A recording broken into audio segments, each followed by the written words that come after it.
I don't think we've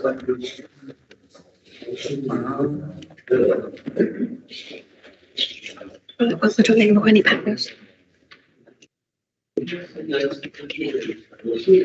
Members, I think we are about to start. Can I welcome everybody for this extra meeting? And we'll go through the agenda. The first item on the agenda is notice of recording webcast. Can I remind all members that this meeting is being live streamed on the internet for live and subsequent broadcast. The press and public can record, take photographs if they wish to. Agenda item 2 is apologies. We have received apologies from Councillor Marge Bridle and Roger Harmer, and Cabinet Member Sharon Thompson has sent her apologies. Something cropped up at the last minute. And agenda item 3 is declaration of interest. If anybody's got any interest to declare, this is about time to do so. And agenda item 4 is request for call-in. And it's a request for call-in housing repairs, maintenance and investment 2024 contract. And we got two councillors, Councillor Julian Pritchard and Councillor Rob Grant, who have called in the decision of the cabinet member. So that's why we're here, and I'll ask the two councillors if they can give us the reason and elaborate on the reason why they want this decision to be called in. Thank you, Chair. So we're going to kind of take this a bit back and forth, so I'll probably kick off and then hand over to Councillor Grant, and then I'll then come back in with a few more thoughts. So thank you, Chair. Thank you to the committee and also for officers for coming this afternoon to this call-in session. Obviously, I realise it's an extra meeting and that's time commitment for everybody, so I just want to say at the beginning, thank you for your time and thank you for coming to hear this. So we've requested call-in for the Housing Repairs, Maintenance and Investment 2024 contract decision. And as you saw from the call-in request sheet we put in, the criteria we thought could apply for this, and the reasons we have kind of applied for this are that potentially decision could be in, contrary to a budget or policy framework plans. Executive appears to have overlooked some relevant consideration.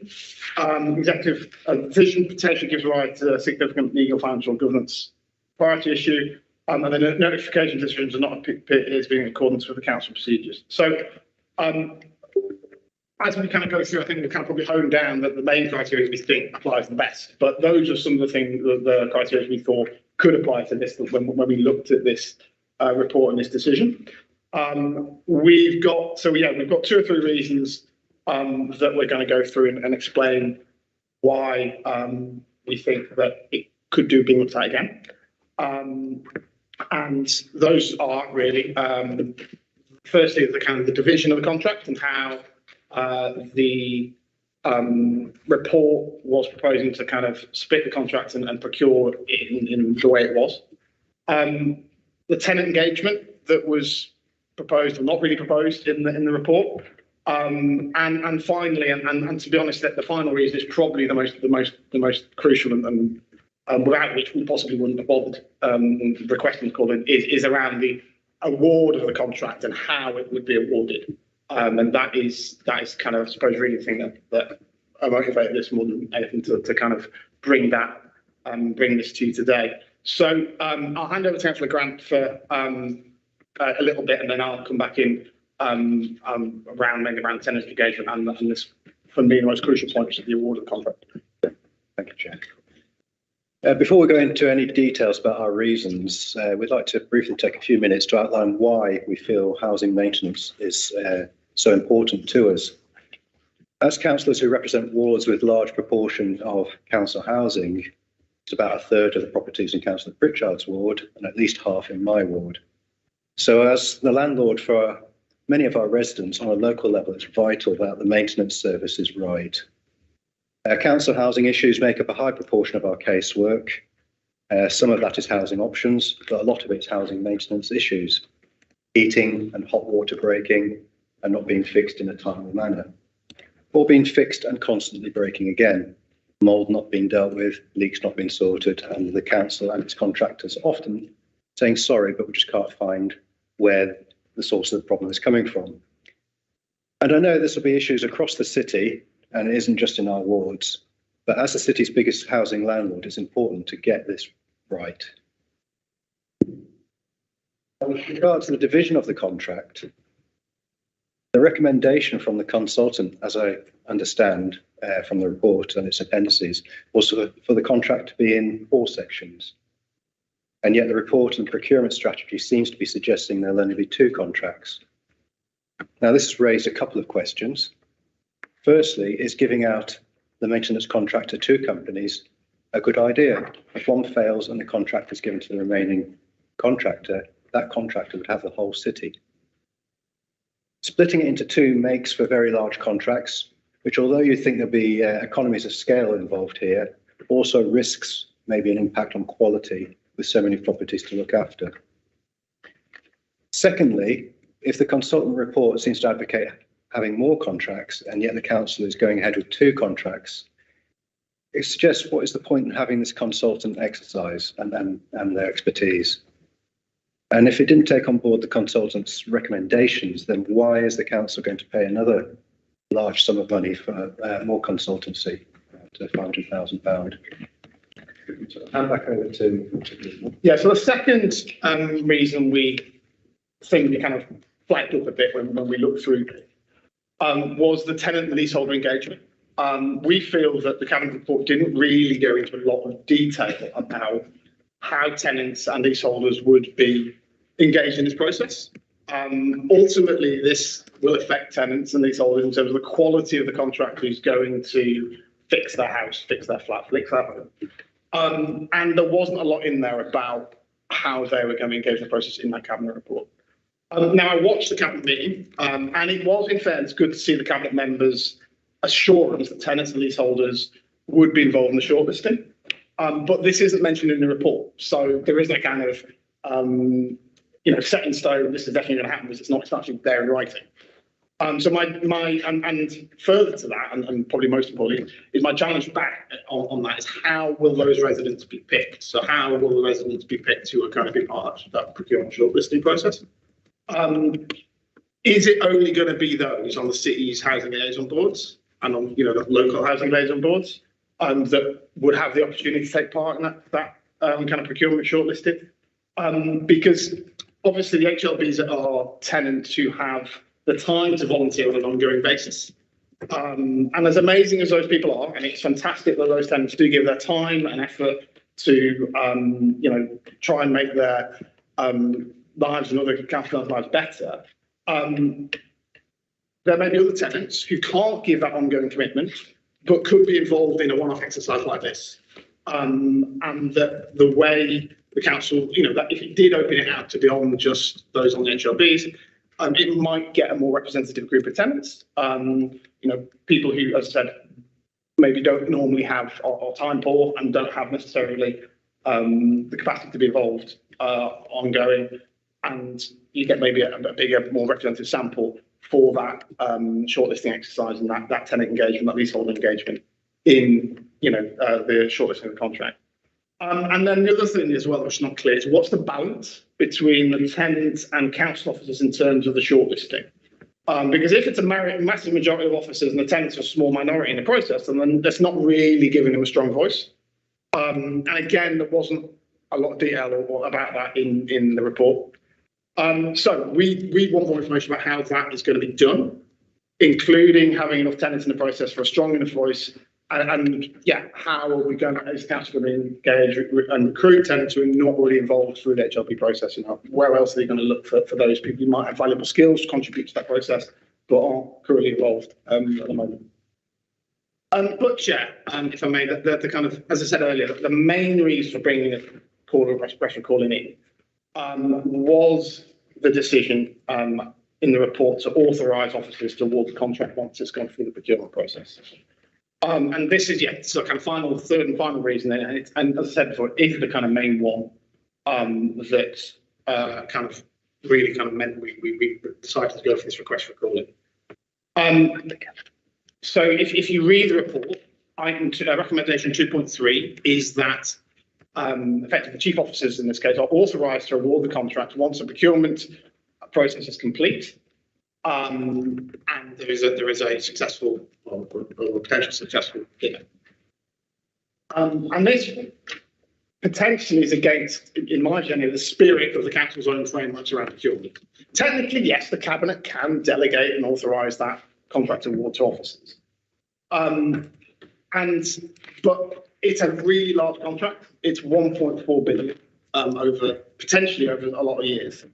Actually, we don't know the final figure actually, because we haven't done the procurement exercise yet. The council hasn't done that exercise. It doesn't know what the final figure could be. That's a ballpark, but actually, what the final figure would be in the contract, will happen as part of that process. So that's a lot of rent money. That's a lot of council tenants' rent that is in this contract. And as I said, we don't know that full amount or what the final terms will be in that contract. And yet, despite the fact there's that many unknowns about it, the contract will be decided by officers and not come back to cabinet for that final award.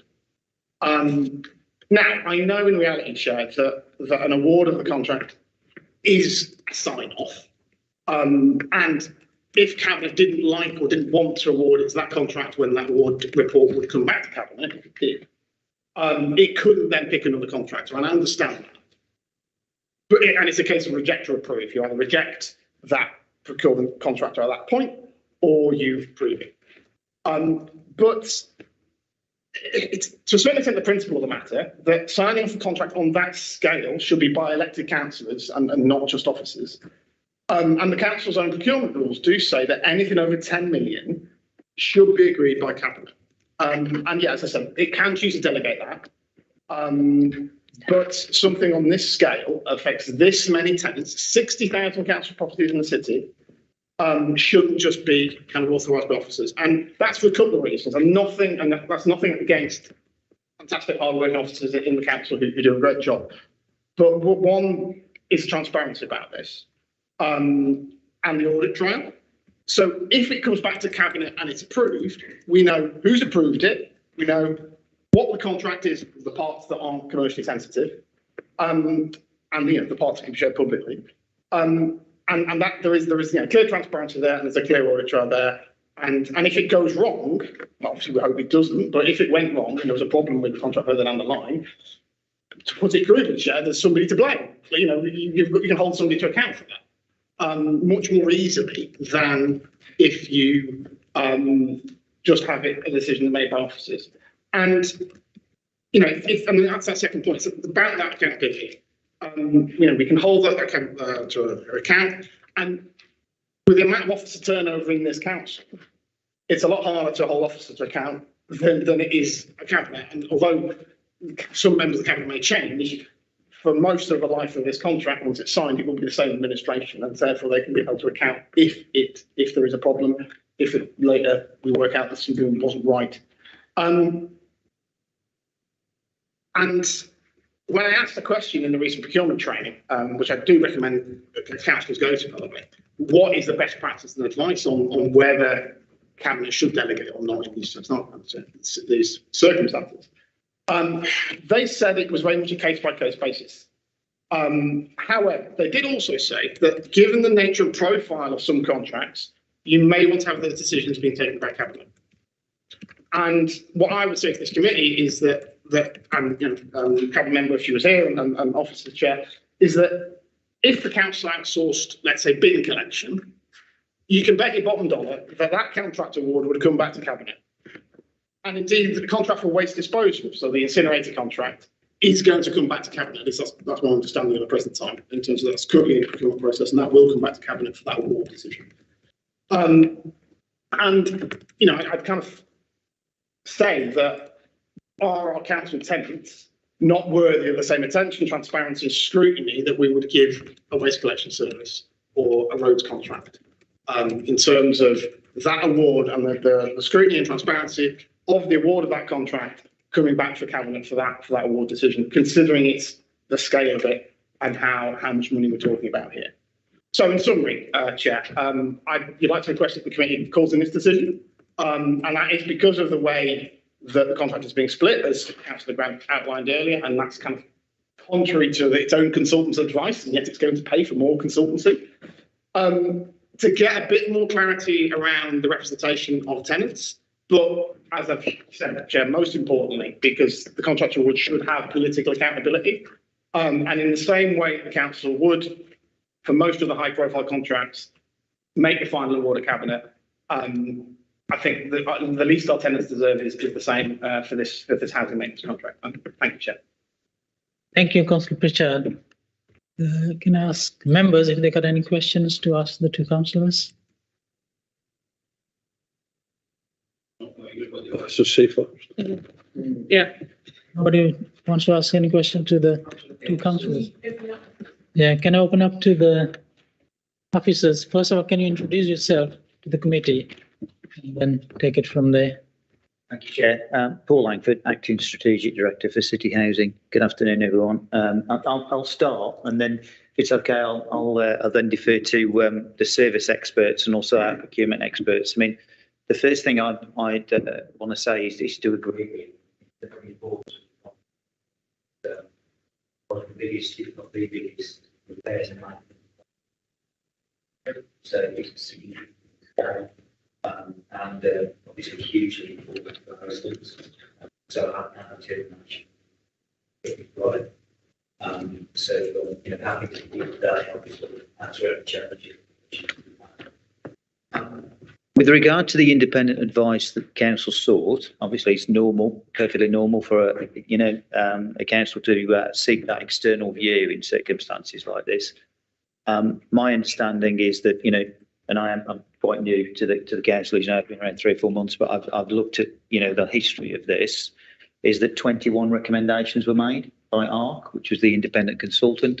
19 of those recommendations, in terms of adjustments to the process and what we did, were accepted in full. One recommendation was partially accepted, so it wasn't accepted in full, and I'll talk about that in a moment. And one wasn't accepted, and there were reasons for that. So without going through all the 19, the two that weren't, and you've touched on some of this in terms of your kind of opening address there. The length of the contracts, we did originally look. Birmingham did originally look at potentially a 15-year contract. Obviously, the longer the contract, the more appealing. You think about economies of scale, all of that kind of thing. But there's a balance, like there is with everything, between giving certainty, but also, appropriate breaks in the contract to allow, alternative strategies to come into place, whether that's about performance, whether it's about price, whether it's about both, or a shift in need, So on that basis, rather than 5 years review, 5 years review, 5 years review, end, it was decided that we would go 5 + 5. Which is actually a lot nearer to what the industry standard would look like. 7 to 10 years is typical in this particular field. So that was the first one. So kind of partially accepted there, in terms of what came forward. The second was about the geographical areas, and as you quite rightly say, the report did talk about up to 4 areas as being, kind of the split across the city. And you're also absolutely right in saying, that 2 contract areas are obviously still very big contract areas. Obviously, the one kind of overriding benefit to get a number of contracts, you've already outlined it. Potentially you could have different contractors. You could still potentially have, a mix of contractors. It could be 1, 2, 3, 4 contractors, depending on how many lots that are bid for, depending on how many contract awards there is to one particular contractor or another.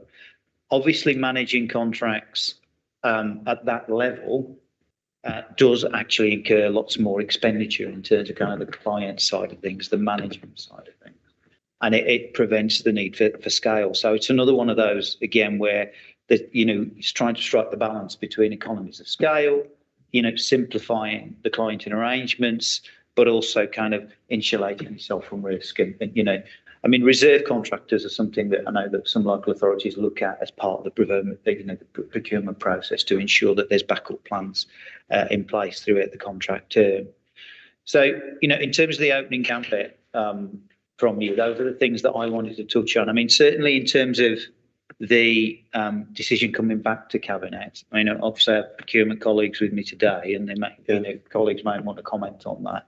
I can see that there was a delegation through the report that went to Cabinet, to officers, again, as you quite rightly highlight. I think for me, it's just, whether or not, given the scale of this, that needs to be reviewed by the Chief Legal Officer to have a look to see, there is still scope for a return to Cabinet at the end of the process. Obviously, one of the things we do want to do is get on with this. It's really important. We don't want miss time scales and all the rest of it, because at the moment we're on course. We don't want to incur unnecessary delays, given where we are as a market. But I'll pause there, and I'll let colleagues. Perhaps Ashley, you could talk, perhaps, if you wouldn't mind, a little bit more about the tenant involvement side of things. I mean, certainly for my own part, I'm very, very interested in getting tenants and leaseholders, of which we've got 5,000. We should never forget that. Far more involved in not just procurement, but how we deliver and monitor. So for me, this would be about the contract term, how that kind of overarching involvement from residents, whether it be through R&M management, day-to-day state inspection, is a bit more present than it is currently. And it's one of the things I'm looking at the moment in terms of city housing, and I think we should be open to that. So, I'm kind of supporting there a little bit what you're saying about making sure that that tenant voice, that resident voice, is loud and clear, but not just a box ticking, that it's meaningful, and that certainly it's at that scale, and not the usual suspects either. And no disrespect to any of the.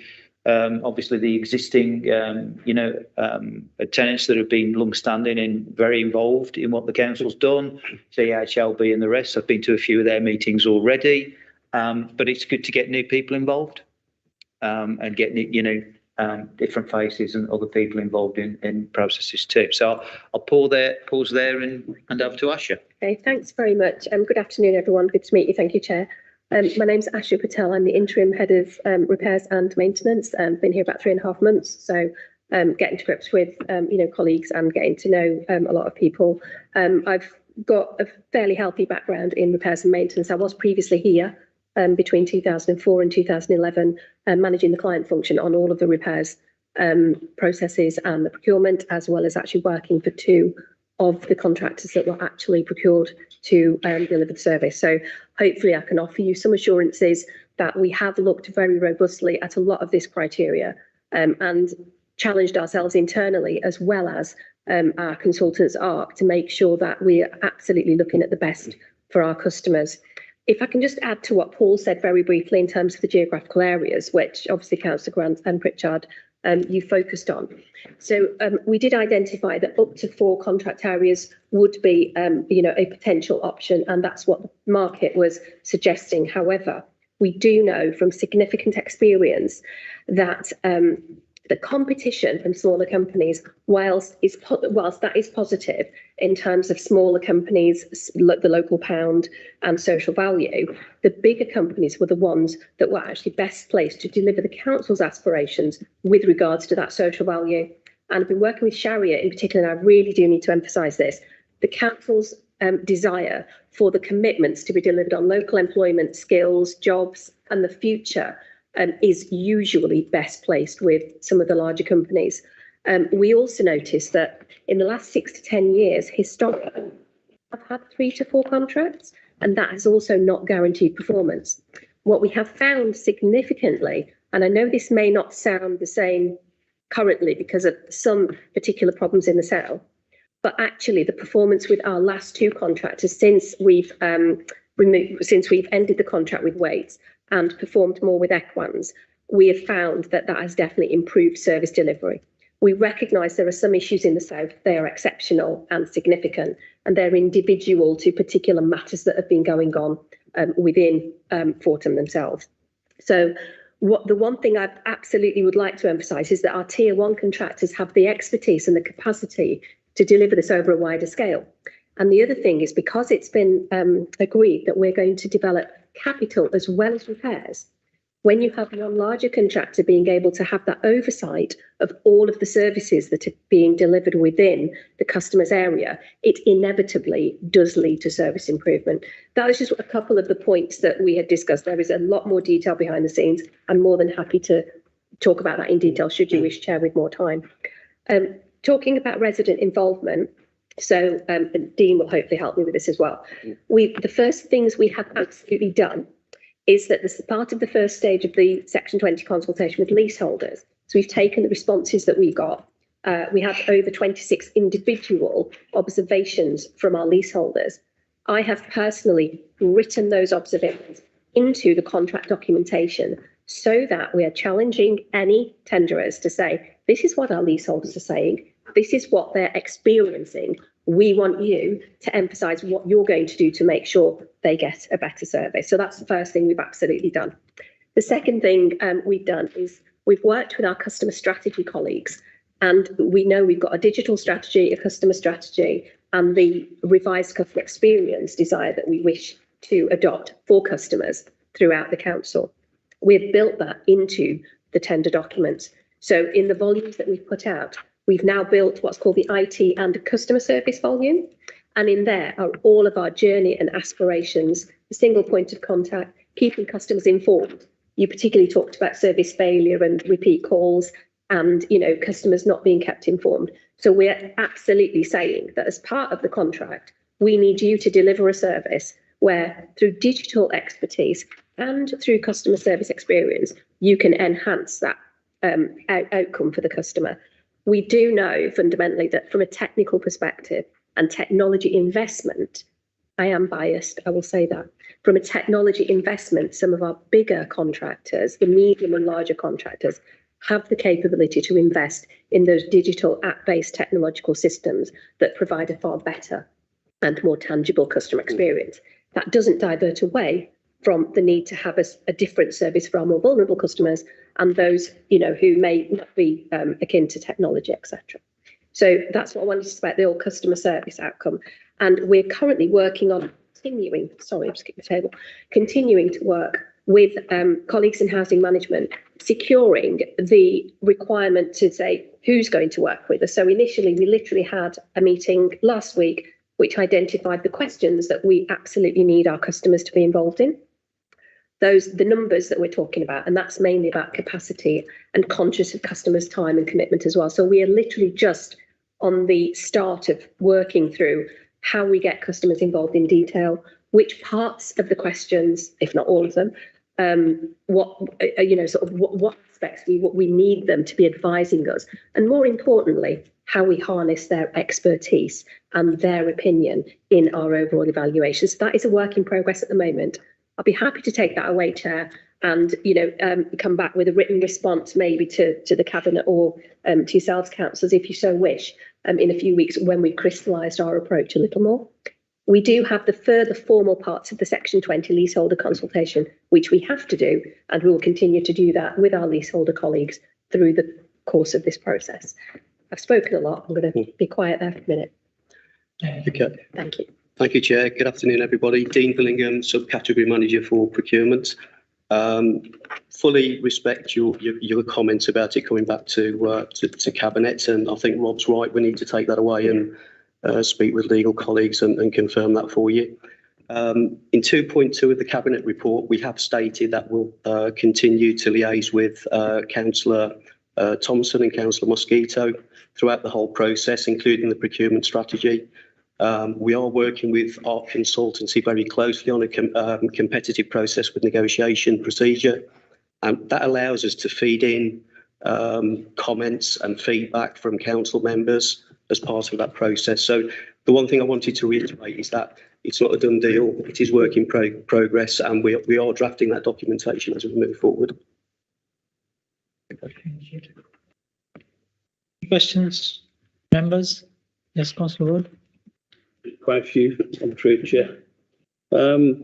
I suppose, first of all, with disrespect to the officers who are in attendance, but it's rather disappointing that none of the people actually involved with the report are actually here to speak on it.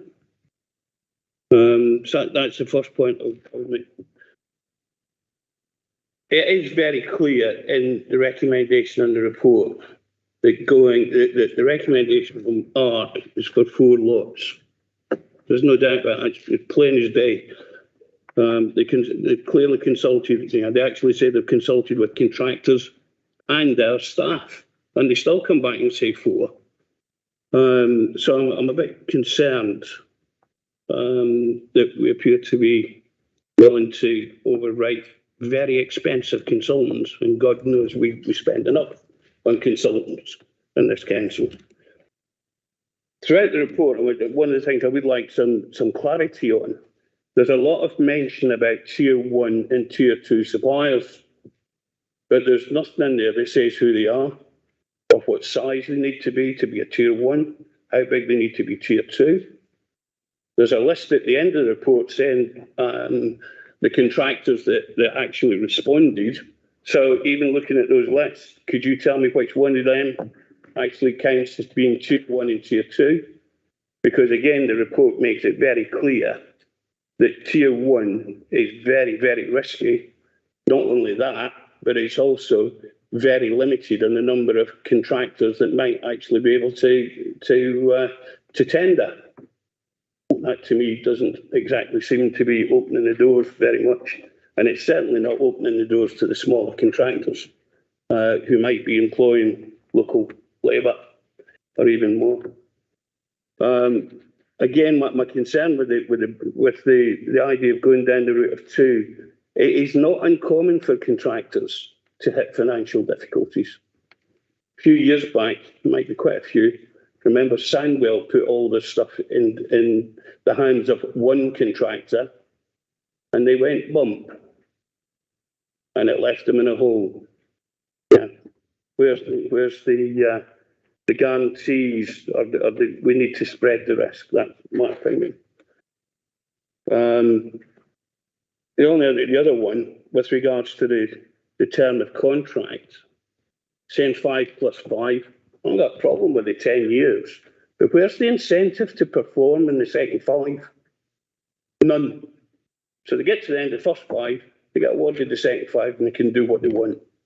There is no incentive whatsoever.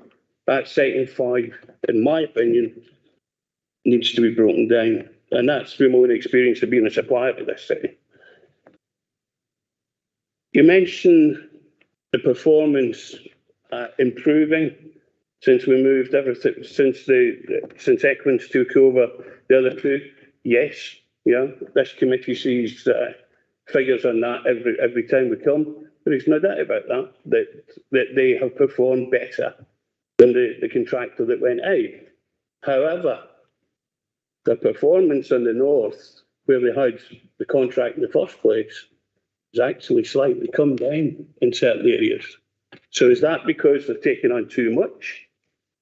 Yeah, there's too many questions around this, where we seem to be quite happy to take on board the advice from the consultants that we like, and we're going to ignore the other bits. Finally, with regards to consultation with residents, we've also just had an input from consultants on TPAS on how we should be engaging with our tenants. So, having had that report back, are we going to ignore their advice like we're ignoring ours? You know, why bring in consultants at a lot of money who appear to have done a very, very good job, I must admit, and we're ignoring it? Thanks, Chair. Can I ask officers to respond before I ask any other member to? Yeah, thank you. I'll begin, Chair, and then defer to officers. I mean, firstly, forgive me for repeating some of what I said right at the start there, Councillor Wood, but I think, there is a balance to be struck here around the area thing, and I accept that entirely. In terms of the overall picture there, the recommendation that came through. Back to the point around the independent advice, 21 recommendations, 19 fully accepted. But in all honesty, it doesn't sound like we're ignoring the advice of the consultants when you look at that proportionality. I think This is the biggest bit. well, arguably there are some significant, not shying away from the fact that that's a big decision, but there are other big decisions within the context of the procurement as well. Certainly in terms of the 5+5, I'll let Asher go into a bit more detail, but it would not just be an automatic, just to try and reassure you, it would not just be an automatic. And the 5+5 is, if performance stays on track. If performance went off track in 18 months, we wouldn't wait for 5 years to take action. We wouldn't wait, to kind of ultimately, go into kind of some kind of punitive measure if we needed to and start, penalising contractors heavily. In fact, there's been occasions in the recent past when we've had to do just that. So to try and reassure this committee, I certainly wouldn't shy away from that, and we need with the council. Again, I'll let Asher or Dean comment on the TPAS advice issue and the tier 1, tier 2 clarification there. Okay, so Asher, would you like to start? Thank you. Yeah, thanks. Thank you again through you, Chair. I can respond to Councillor Wood's questions. You absolutely raise valid points, and they're very, very welcome. I will be able to say definitely on the performance aspect, we built in an automatic brake anyway, no fault brake, and a performance brake. So fundamentally, if for any reason performance is not being delivered in the first 6 to 12 months, 18 months, we give the opportunity for improvement, and then potentially we can determine the contract based on poor performance at any point within any of the terms of the contract. That's correct. Yeah, absolutely. And it's not a given that we extend it. No, absolutely. So there will be performance management throughout the first 5 years, and then we'll make a decision after that. Now, we've set the KPIs, so very similar KPIs that I believe used to come to lots of different committees. So we've got a range of 16 to 20 KPIs, and we've increased KPIs now in the new contract based on customer feedback. So things like the right first time and calling back a contractor the second time, and complaints monitoring and complaints resolution are new KPIs which will be introduced directly as a result of previous failings and customer feedback. Now, those are going to be monitored monthly, and the first 5 years they have the targets, and then basically if they perform consistently well on the stretched targets, so that's the green ones, then potentially they can go forward to the next 5 years. We also have further monitoring, so that's broken down between annual and 2 to 3 years. So each year we have an annual review with the contractors, and that hones in on any specific performance areas of concern, so that we can drill into particular aspects, work with them on resolutions, work with them on implementation plans and improvement plans. The other KPI we also have is a service improvement notice, which effectively, if they fail to deliver on any KPIs or have a red consistently 3 months on the trot, they're issued a service improvement notice.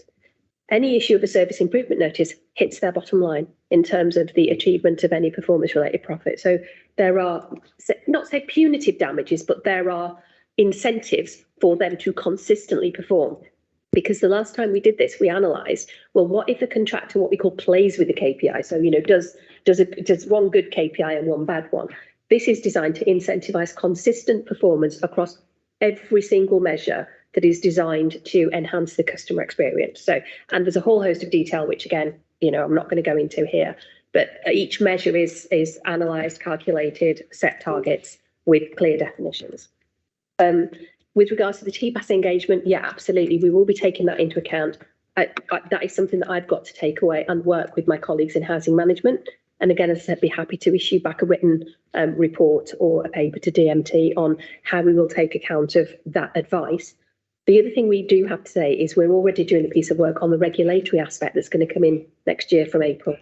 So what's been built into our contracts as well is the statutory requirement from the regulator, and included in that is the voice of the tenant, all the TSM measures, etc. And they're already being built in to the contract. We're working with Guy and Naomi and colleagues to make sure that we've got transparency across all of those. The couple of points I wanted to raise, Councillor Wood, with regards to the practicalities, I think, of the areas. Fundamentally, yes, one can go with smaller areas and one can benefit from the local provider. The risks with the local provider are actually very similar to bigger providers. Yeah, local providers sometimes don't have the capacity and the infrastructure behind them to be able to sustain that level of performance for a long term. However, what they do is they do very well by being a dedicated part of the supply chain to the larger contractors.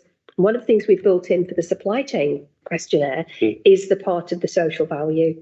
And some of the measures that are going to be in there are how many local suppliers have you got on your supply chain within X miles of the project, within X miles of Birmingham? How many of the supply chain employees are in Birmingham, residents of Birmingham? How many people in your workforce, and that's a definite measure, are within Birmingham? So we're adopting those measures to be able to get the best out of both the capacity and the capability of your larger subcontractor, but your larger contractor, but making sure that we get the benefits of that local smaller subcontractor as well. So I think the only other thing was from a HR perspective and the complexities of the client function. The more contracts you have, and it's not about putting the eggs in one basket, because we are critically assessing the risks and the capability through the initial questionnaire evaluation of people's financial capability. They won't even get through the first stage, which Dean will talk about. But from a HR perspective, we would be talking about multiple 2P transfers to various other bodies, which causes disruption to our local people who have currently got jobs with the current contractors and who are working on the service. And the clienting function, as Paul had already said, it is more complex and just more intensive to manage multiple contractors. Not that that is something that should completely dictate the decision-making progress, but it's part of that balance and the risk assessment we've done. Thank you. Thank you. Any other member?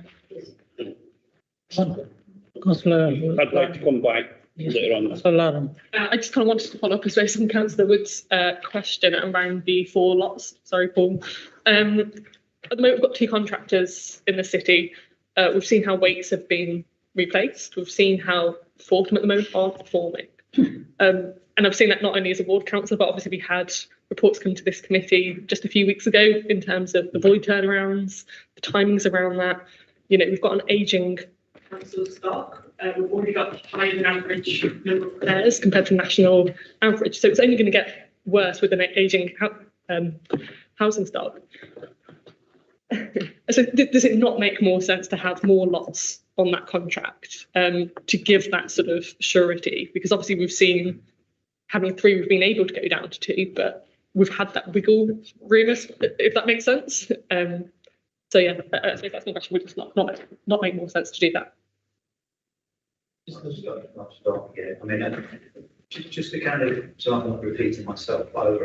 No, it's fine. I totally understand the questioning, and these decisions are never easy. You know, as officers, you know, we grapple with these balances all the time. Really, one thing I would say in terms of the kind of the medium and longer term strategy is in the background. You know, there's a lot of work going on at the moment about reinvigorating the investment programme. So, transparent way. This committee will have seen the fact that, you know, unfortunately, Birmingham City Council's housing stock is 39% non-decent. That is a statistic that's out there and transparent. But, you know, we are looking to kind of obviously reverse that as soon as possible.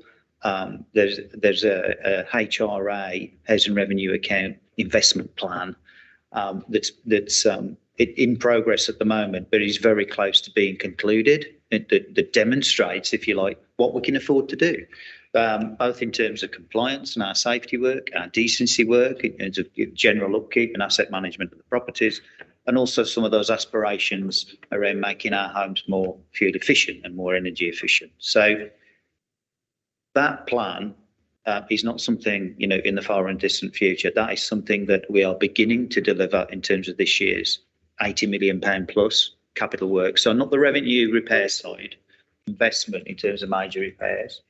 We're looking to scale that up and hopefully scale that up to in excess of 100 million next year, and then maintain that level of investment over the next few years to get the City Council's homes back to where they need to be. So that kind of the point that Ash and I'll hand back to her in a minute, that she was making around kind of the importance of having that singular view sometimes with a contractor, or that, you know, that enables that capital work and revenue work to work well together is really important in the space we're in. You know, it's always important, but particularly in the catch-up space we're in, multiple contractors at this point can often add a layer of complexity. And that's something else that, you know, we've got to consider moving forward, because we obviously we want this to run as efficiently as possible. You're right to highlight some of the issues that you have around, you know, non-performance and how we replace and how we potentially reprocure, use the facility sometimes around reserve contractors.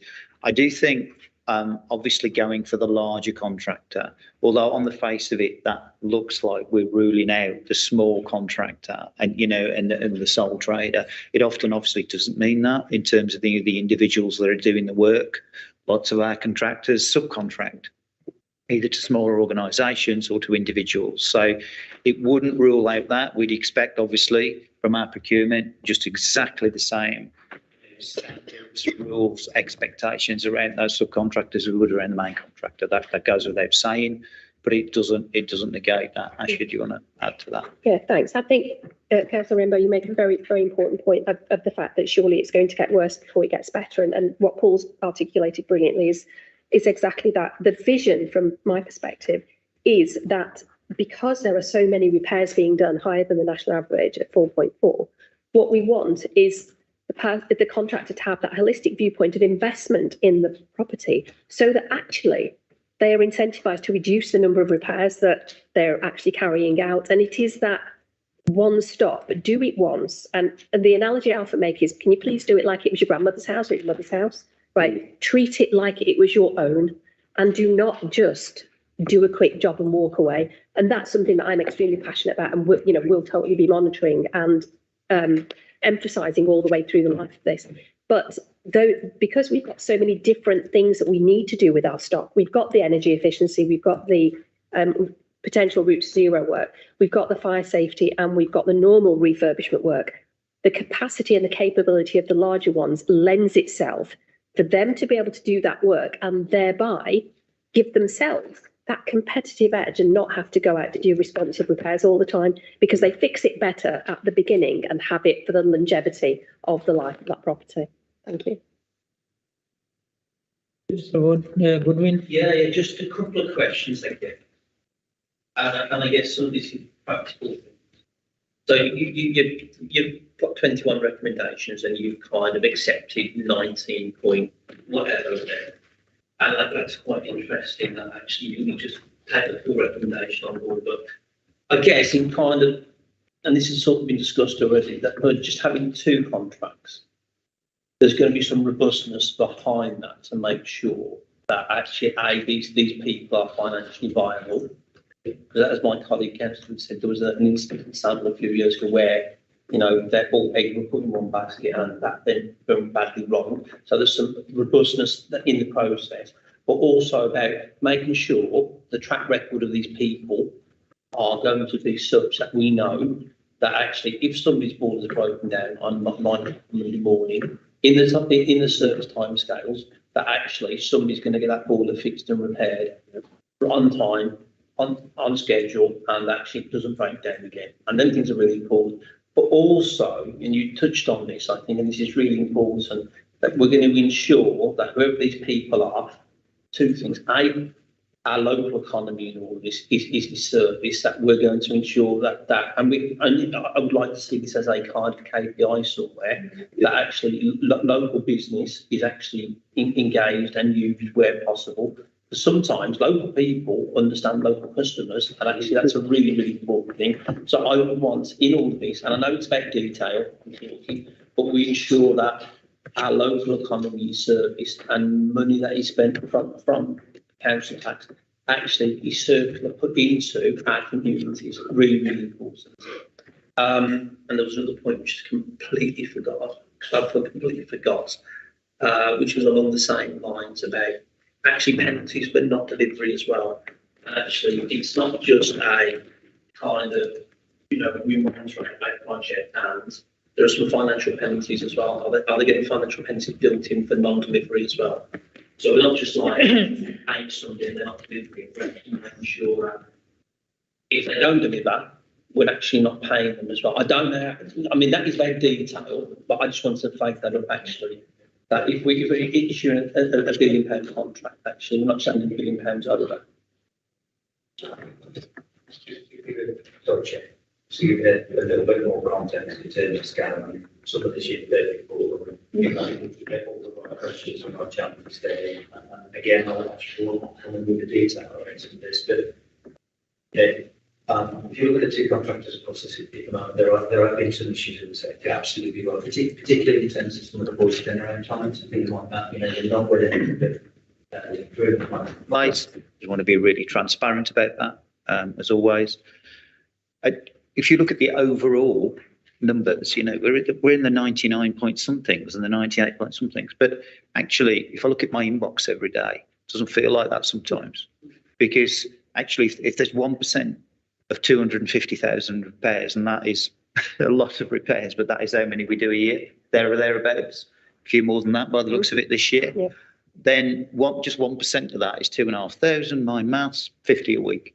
50 a week that are not going well. So how we then respond to that, you know, to correct that situation is really, really important. So I guess I just wanted to reassure this committee that, you know, for me, you know, no matter, even if it's 99 point whatever, you know, the one that goes wrong, it's really important to me that we then correct that in the right way. And when we don't, of course, things can get played out very, very publicly. You know, unfortunately, some of the legacy issues are not just around weights, predominantly weights, but some of the legacy issues that are referred to.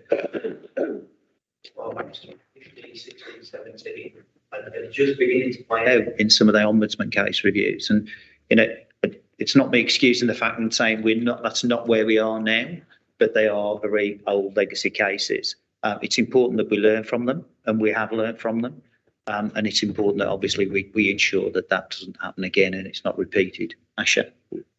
Thank you. In all honesty, I don't think there's that much that I can add to what Paul hasn't already said, but I just wanted to focus on your point, Councillor Goodwin, about the local economy.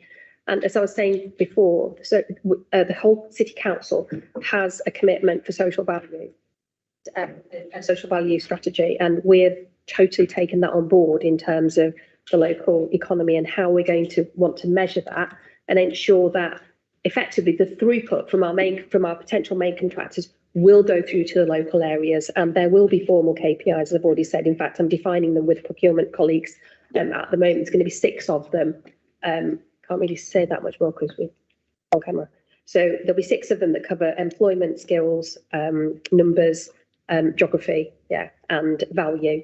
And the one thing that we will certainly do, it's something that, you know, I think is very valuable from places I've worked previously, is that on an annual or maybe every other year, we Birmingham City Council work with the local supply chain and listen to them, what's important to them, what's important to them in the area, how we can help them, right? Locally, not through the contract, just locally, you know, are they having difficulty putting a bid in? Are they having difficulty, you know, getting through our processes?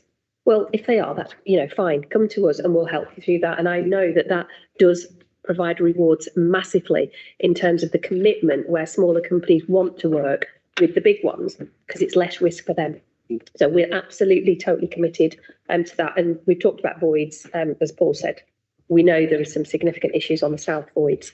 And I am personally committed to working through those with an improvement plan signed off by the 23rd of December. Failure to improve by the 23rd of December will result in what we call a rectification notice. And that will effectively mean the withdrawal of work and potentially then a withdrawal of the revenue as well.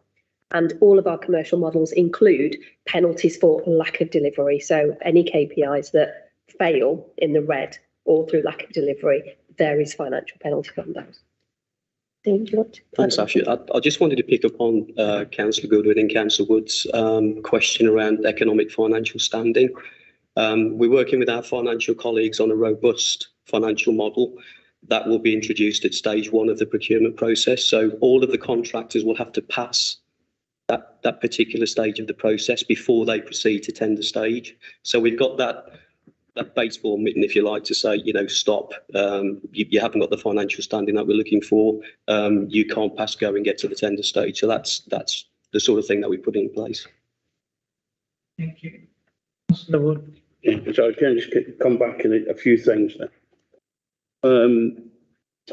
First of all, just picking up on the one that you just said, Dean, with regards to the financial standing and how they'll get past that first stage. If I can refer you to page 35 or 39 of the ARC report that lists the respondents that they spoke to. You go through those companies there. Which one of them would you, or which ones of them would you say is tier 1 or tier 2? Because in my opinion, there's some big companies in there.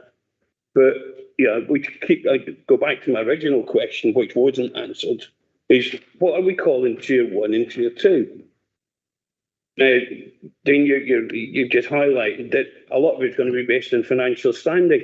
So by going for 2 for a north and south or east and west, whatever way you split it, that in itself means that the companies have got to be even bigger than normal. And the ARC report says there aren't very many of them about. That is, to me, a failing. If one of the contractors starts to fail or continually fail to meet the KPIs, where do we go? Yes, you can hit them with financial penalties. That isn't helping our tenants at all. So what option have we got? Have we got the nuclear button? They say, right, we're terminating. Where do we go? With 2 contractors, there ain't a lot of choice, is there? I mean, so I really have got serious concerns about this tier 1, tier 2, and the financial standing required of companies that if we are going to go down this two areas route. The other one, the idea of using the smaller companies. Yes, we know that the big boys will use Fred round the corner to do various things and stuff like that. So that in itself highlights the fact that as a city, we're paying margin on margin on margin.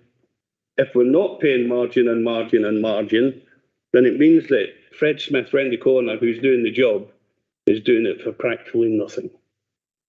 So where's the social value in that? The whole thing going, this idea going large is a fallacy. And all we've heard so far is that we want to make it streamlined so that it's easier for the City Council. We shouldn't be looking at it that way. We should be looking at it to make sure that it's right for our tenants, that they get the service that they deserve and that they're paying for. But to come out with things that say, well, we've got to consider the HR issues and stuff like that. Our tenants aren't interested in that at all. So I really do think there's a lot to be desired in this report. Good. Yeah. Tier 1, tier 2 first thing, and then I'll come in on the rest. Okay. Do you want to go through the numbers? Okay, fine. In terms of the companies that we've got here, 8 of them are tier 1 contractors out of the list. That's how the categorisation is, and we're aware from a turnover perspective.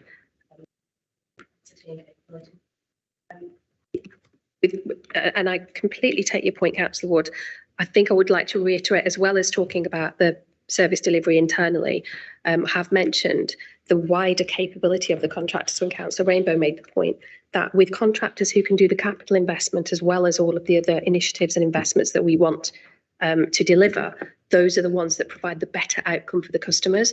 So I think, honestly, the internal matters are the internal matters, but from an outcome to the customer, right, fundamentally, our main contractor's capability to deliver capital investment, refurbishment, safety works, as well as responsive repairs, genuinely provides a better service for the customer all around. It's our responsibility to work with the contractors to make sure that it's a local service. There's no reason why a large contractor cannot operate, right, effectively locally.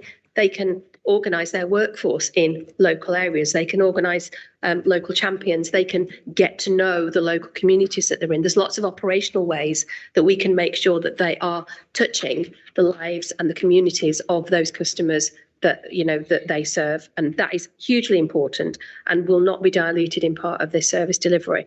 So I think, you know, the internal bit was a small part of what I was saying, but, you know, I'm going to repeat myself in all of the other matters that I've already discussed. And we do know from experience that the social value commitments of the council, right, are more achievable by the larger contractors. And we've taken on the advice of my colleague Harriet, who I don't know, another expert in social value in Birmingham. And he's been working with me on the subgroup to make sure that everything that we're doing is completely in line with what we want to achieve with Birmingham strategy. Thank you, Chair. Thank you. I haven't really got much to add to that, thanks, Chair. I mean, just to try and reassure Councillor Wood and the rest of the committee, really, that, you know, in terms of that resident focus in this procurement, And then everything we're trying to do for that, we're trying to get back to that. You know, the history of the past and the history, you know, we're trying to get back to a position where the councils can, you know, get the investment into its properties that it badly needs. And I think there's a balance here to be struck between that need to invest more realistically as well as responding day in, day out. So this approach helps support that outcome, you know, and as I say, I'm just trying to reassure people that that's what it's designed to do. You know, do just that in putting the resident at the heart of everything we're delivering here from a repairs and improvement point of view. Thanks, Paul. Sorry, you still haven't said how many contractors do you believe we can get interested that would pass the financial requirements to become tier 1? There's 8 on that list. 8 on that list. Through you, Chair. Yeah. That would potentially pass that first stage. Fundamentally, if I can just say, it will be about the criteria, and it will, you know, it'll be about that financial capability that comes through, which is a pass, fail, yes, no answer. And you know, our finance colleagues and procurement colleagues, luckily for us, they actually deal with that. So there's no, you know, potential for service delivery. You know, for myself to think, well, you know, this contractor is a really good person. It's purely about capacity, capability, and standing. Yeah. And the council itself has got really robust and rigid criteria to be able to test that at the first SQ stage. Yeah, it's not just about turnover. It takes into account gearing and borrowing and debt and all that sort of stuff. So our finance colleagues have built a model to actually look at all those different elements. So it's not just about turnover. It's how stable they are as a company as well. Sorry, Chair. I mean, the other obvious point there as well is that obviously in terms of small contractors and medium-sized contractors, they find it incredibly difficult, not only possible, to meet some of those standards and some of those requirements. So actually coming in under the umbrella of a larger organisation actually opens the opportunity rather than closes the opportunity. Just an obvious point, but just something I'd like to reiterate. Thanks. Anybody else? If not, then can I ask at the moment how many contractors we got citywide? Sorry, Thanks. Can I ask officers to leave the meeting before we discuss calling? Certainly. Do you need us to come back, Chair, or are you done with us for the day? You know, we can hang on for a moment if you need us to. If you want to stay outside, then you can. Once you made a decision, you can come in. Sorry. You can go outside and wait, and once you made a decision. Okay, you pull it back in. Thank you, Chair. Thank you, Chair.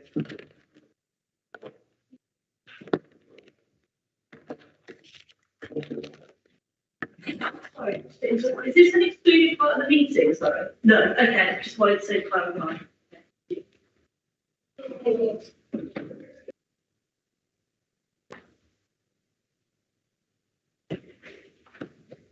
Thank you, committee members. We had a thorough debate, listened to the concerns and issues raised by the two councillors. We had the questions answered. those posed by the councillors and as a committee members, and we can have a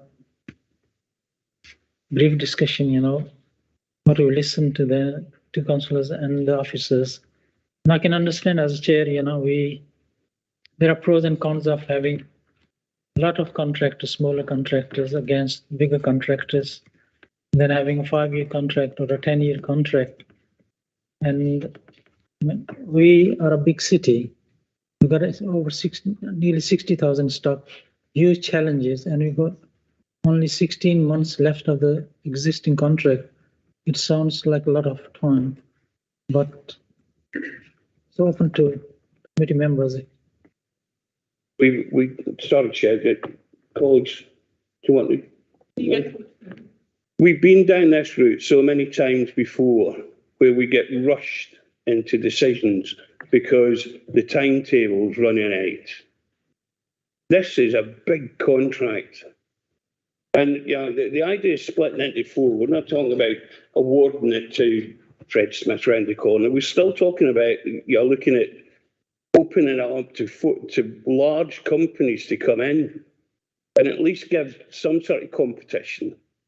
And I think the whole report is, I think, it's pretty flawed, to be honest. And to say that we haven't got time to do things, yes, we have. Because it's only opening it up slightly. We're not talking about splitting the city into hundreds of different, one for each ward or whatever. It's like going back to the 4 or going along the lines of the recommendation from Mark. Yeah. Any other members?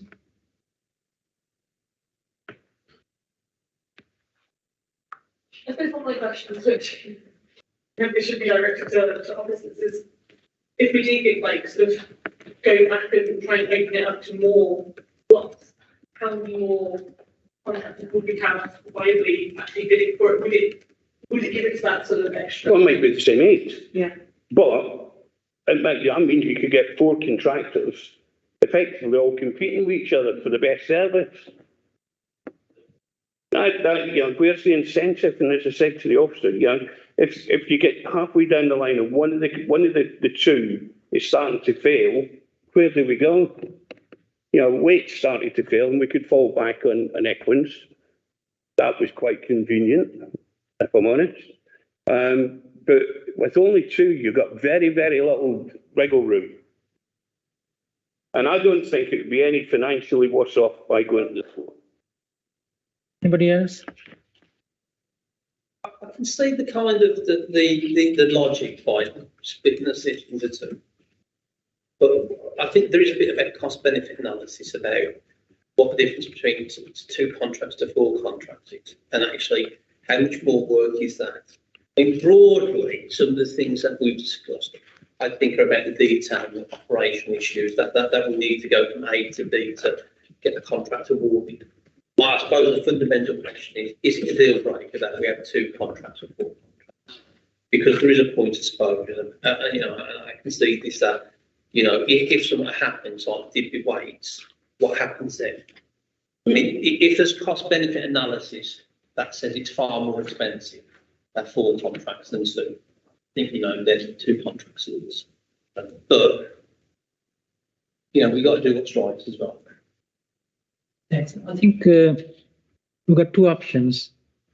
Option 1 is that we don't hold the decision and write to the cabinet all the issues and concerns raised by the committee and the 2 councillors. So we request a call in and request the decision to be called in and ask the officer to do a report highlighting issues has been debated, and then they will make a decision, and I will, as a chair, go in the next meeting and put the report and take it from there. Chair, so it's for the committee to consider if you believe it meets the criteria that is outlined in your pack. So that's on page 7 of your pack. There are the The councillors have already highlighted their reasons, both on their calling here in the committee. So if you believe that they do meet one of any of the criteria listed there, that would be grounds for, and you agree as a committee, then that would be grounds to a call-in. Alternatively, as the chair has said, you cannot call it in but write. You can provide a response to the cabinet member asking for certain things to be further considered, or you can just decide not to call it in with no further action.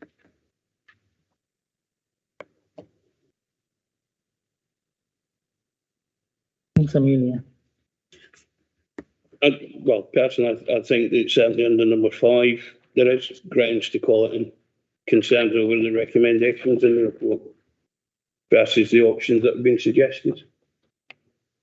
I mean, my personal opinion would be that we would but we would write a letter outlining our concerns and asking for consideration of the discussion.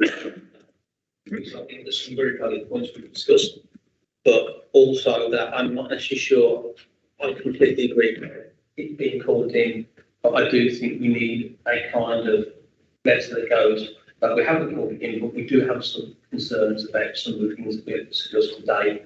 Especially, can we have a consideration about some of the dialogue and the discussion around, you know, firming up the kind of assurances we've had verbally, and that they are put in writing to us, so we're not in a situation where we all go around in a circle, and that actually we're saying, but you said this to us, but we've never put in writing anywhere. So perhaps my view would be that actually we didn't, and this is my personal view, that we didn't call this in, but actually we did write a letter, and that's a good suggestion, outlining some of the things we discussed, wanting them to be considered, but also that we get something put back to us that says we consider them, and actually we are ensuring that these things are going to happen.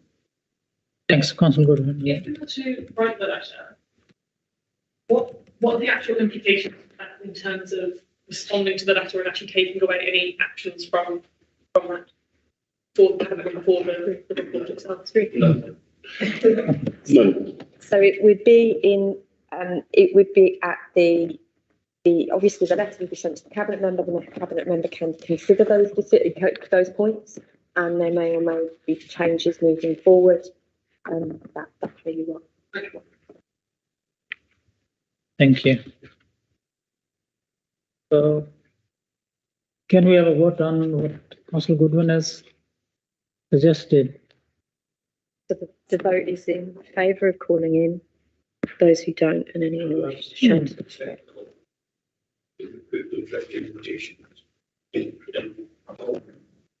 Can I go back, you know, those in favour of calling in the decision?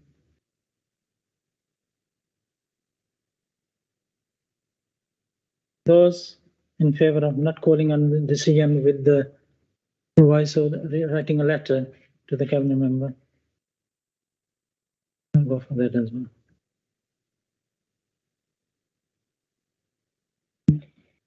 Okay, in yeah, through the chair, in light of that. Any abstention? I mean, there's no abstention. So in terms of the key points that you wanted to have highlighted in that letter, you just need to be clear.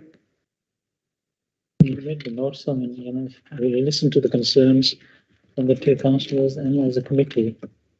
And So there, the key points that we have highlighted. So Jane, please, if I've missed anything. Well, I think we can certainly draft a letter and that would be shared with the rest of the committee before that's actually sent off to the cabinet member. But I think, just for clarity, I think the main one is around the 2 areas against the 4 areas is what I'm understanding is that's the main concern. And obviously there's the concerns that you want to add in, I think, about tenant involvement and how that's going to be achieved. Is there anything else that you'd want particularly stated in that letter? I would like some assurances about the social value elements of these. Yeah. And actually that whoever wins the contracts, whether it's a 2 contract, 4 contract, whatever it is, whoever wins the contracts, there is a cast iron commitment that they're going to work with. You know, through the social value mechanisms to ensure our local communities are engaged, but also where local tradesmen and suppliers can be used, they would be used. Because otherwise you end up kind of going to some big organisations, someone buying your nuts and bolts and whatever it is. Actually, I want to ensure that cast iron, that that's our local economy. It's council taxpayers will need actually more of that stays in our local economies, the richer our local economies are. Yeah. Can we also get some reassurance on what happens if one contractor fails and continues to fail? Because, yeah, I can see where this is going. One will fail and we'll end up with one contractor. On the original call and request, I think there was the 3 reasons. The third of those was around the award, the officer delegation. Yes. The process had been concluded. Do you want that included in the letter? I mean, obviously, that, as we said, stated, that's to a certain extent, let's break the camel's back in terms of bringing this to us. Obviously, we had the same concerns you did about the division contract from the 2 to 4, but I'm really uncomfortable about, possible big contract not getting signed off by. No, I think, we'll have to delegate power to the officers with the provisos concerns raised, because if you don't delegate, you get the matters all every time. Cabinet are able to delegate. But I think the councillor outlined that Cabinet are allowed to do that. Speaking for you, councillor, but at the beginning, I believe you said. Yeah, so they can, but our argument was that the scale of this contract and the profile and the importance of it is that there should be effectively a transparency and accountability audit trail of who made that decision in the end to finally approve that contract. And something of this scale, and particularly with the concerns that you as a committee have outlined rather than 2 to the 4 and all the rest of it, you need effectively some political accountability for that decision when it comes back. This isn't a contract for a pack of pencils. It's 60,000 maintenance and repair for 60,000 council properties. So, and yes, they could delegate that, but there's a reason why the procurement framework says over 10 million, it goes to Cabinet unless they decide to delegate it. There's a reason that's in there. So I think, for us, that was quite concerning. And as I said, if it was a bin contract, it would be coming back because it's just got high profile. It's just in the news all the time, and that's the thing. So I think, as I said, for the contract, supposed the incinerator contract will be coming back. As my understanding, when that eventually that procurement process completes to Cabinet for the award. So it's about knowing who made that contract award and that accountability for that decision being there, particularly in light of concerns around the 2 to 4. If I can answer your question, Councillor. Cabinet has got the powers to take decisions and delegate powers to the officers, but at the same time, as a scrutiny, we got the powers to call in the decision. And that's, but you wouldn't be able to call in that contract award as well. That's the other thing, is that contract award is made, you would have no sight of it because it wouldn't have gone together. Because effectively, by not calling it in, we are basically endorsing the recommendation. And that is that everything's delegated to the officers, etc. I can understand that, but I think, the letter that is going to go to the Cabinet highlighting all these issues, I would say that they will take into account those issues and concerns raised. If not, then we'll have. The only way to ensure that they do, or at least take it seriously, would be to call it in. We've already taken a vote on that. That's not going to happen, but. I think we should at least raise our concerns with the Cabinet member around that which we will, issue. So to include it in the letter. Yeah.